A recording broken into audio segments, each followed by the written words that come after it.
প্রিয় মুমিন মুসলমান ভাই ও বোনেরা, আসসালামু আলাইকুম। ঈদুল আজহার শুভেচ্ছা জানিয়ে আজকে রান্না শুরু করছি। এখানে আমি 1.5 লিটার দুধ দিয়ে দিয়েছি। আমি নীল বিটা দুধটা নিয়েছি।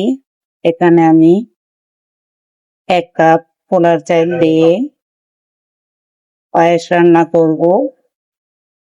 চালটা দিয়ে দিলাম, নাড়াচাড়া দিয়ে চালটা সিদ্ধ করে নিব। এখানে আমি পোলার চালটা দিয়ে দিলাম, চালটা সিদ্ধ হয়ে গিয়েছে।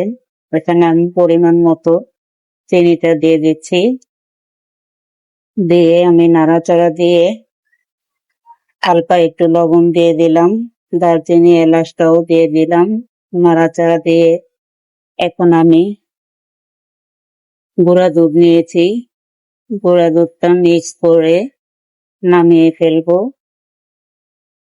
একটা বোলের মধ্যে বেড়ে নিচ্ছি। আমি কিছু কিশমিশ দিয়ে সাজিয়ে নিলাম।